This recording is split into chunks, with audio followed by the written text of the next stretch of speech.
D&D miniatures, paper or plastic?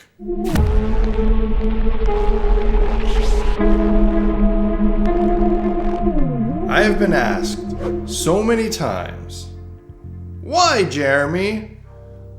On all that cool terrain that you build, do you use paper minis? Why don't you use 3D minis? They're so much better. First of all, don't be a jerk. Nobody likes jerks. This is my story. I decided to start playing and running D&D a year and a half ago, something like that. I'm new to the hobby. Instantly, when deciding to do this, I knew I wanted to use epic game tables with cool props and maps and all the whole thing. I'd never done any of it before, but I was confident that I could figure out how to build cool stuff. The terrain part of it, I was ready to go.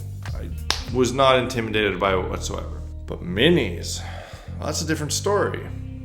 First of all, the skill required to start painting minis versus the skill required to start building stuff like terrain is a lot different. There is a higher learning curve on painting minis, and I was aware of that. So that was a little bit intimidating, but the main reason I went to paper minis from the beginning was cost and time. I was new to the hobby. I didn't have a decade's worth of collection of minis to pull from. I was starting at zero. I was about to start a campaign that I wanted to be really cool. So I needed a whole bunch of minis, and it just wasn't realistic to buy all of them at once and paint them. I decided to do it a simpler way with paper, and I kind of messed around and I figured out how to do it. I have a background in graphic design, so that part of it made it really easy, where I could Google image search for exactly what I wanted and easily edit it and format it to the right size and get it printed. The other question that I get asked even more, like literally all the time, is how do I make my paper minis? Why don't you make a video tutorial about paper minis? The reason I haven't made a video on how to make them is because somebody else already did, and they did an awesome job. My friend Wylock, long time ago, made a video about paper minis, and he covers it in great detail. And if you haven't seen that video and you want to make paper minis, check the link below to his tutorial on that. It's fantastic. It's got you covered. Now, paper versus plastic, pros and cons. I'm going to say that overall, paper minis have far more pros than 3D minis. However, the one or two pros of 3D minis do have an argument for trumping all the other pros. I know this is a touchy subject for some of you, and if you want to argue about what you think is better, I mean, go nuts, but the whole point of this is that do whatever works for your group and your table, and work within your constraints, both time-wise, budget-wise, skill-wise. Paper minis, pros, cheap as hell. Like, for the cost of one Reaper Bones 3D mini, which is already an affordable one, I can print like 100 paper minis. Factor in the cost of washers for bases, and okay, maybe like 50 minis to one. You can't beat the cost. If you want to argue about cost, you're silly. Paper wins. Time. Same thing, man. The time it takes to do paper minis wins hands down. There is some amount of time that takes place for searching for imagery and editing it. It doesn't take that long. Actually making them, you can make 20 some odd paper minis based and done and ready for the table in one evening. So no question, paper minis win on time. The third pro of paper minis, and I think this is the most important one for me, is the fact that you can always have the exact mini that you need. If you need some very specific miniature, you can find that art online. I guarantee it. You can find it. And if you can't find it, you can find something that's close that you can edit. With 3D minis, well, first of all, a mini might not even exist for what you want. And even if it does, then you got to buy it or a whole bunch of it. It's expensive. If you are writing your adventure a day or two before your session and you need a whole bunch of cockroach monsters, slimy cockroach monsters, where are you going to get a mini that day and paint it and have it ready? You're not. But you know what? You can find the art online and you can edit it and you can get the thing printed and you can put it on a base and you're ready to go. Boom. Always got the right mini for the job. I think that a lot of people dislike paper minis because they think it takes away from the overall feel of the terrain. You have this beautiful terrain, then you have a paper mini on it, and that takes away from it.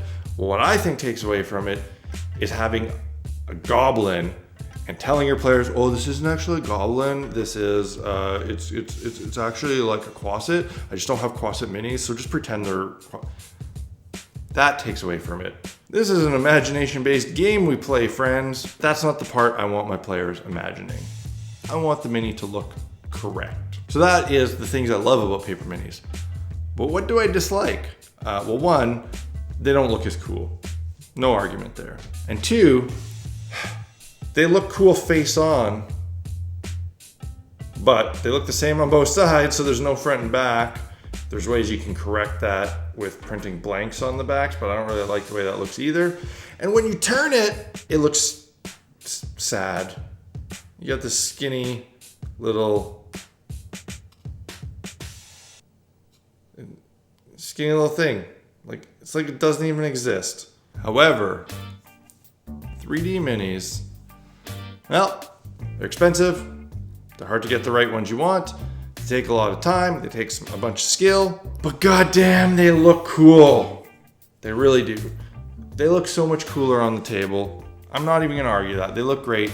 They have an awesome tactile feel to them. They integrate into 3D terrain a little bit better. Aesthetically, they blend a little bit better. Directionality is always perfect. You know where that mini is looking. You know what's the back, you know what's the side, it all makes sense. I've got hundreds of paper minis, and I love them. But eventually this urge for real minis took hold, and so I finally got some, and I figured, you know, I'm not gonna get every monster I need, but I can get my player party. For a year, my players have been playing with these paper minis, and they were great, and I loved them. But I decided to splurge and upgrade. I finally transitioned to these 3D minis for my party, and I had a blast painting them. It was really fun, and I really enjoy using them. But am I going to transition into 3D minis exclusively? Not a freaking chance. No way. I don't got time for that. And like I said, it's important that my minis are always right. So I may slowly build on my collection, getting the essentials. But the point of the story is both work. Pick whatever works for you. And don't let anybody tell you that your way is wrong. And don't ever feel like your paper minis are not good enough, because they are. And if you're a good DM and you run a good game, it doesn't matter what minis you use, as long as they get the job done. If you want to get started using paper minis, I'm not making a tutorial because, like I said, Wylock already did, and it's great. The only thing that I will add to it, I personally don't print my paper minis at home. I got a crappy printer. They don't come out looking good enough, and ink's expensive. I get mine printed at Staples. So one sheet that can fit a dozen or so minis on it cost me 89 cents. And that's because I print it on 12-point glossy cover stock. It is the thickest paper that they print on. The detail and the resolution of their printers is phenomenal. The images look excellent. And the cardstock, once folded in half and glued, is very stiff, very, very rigid, and the glossy paper really looks good.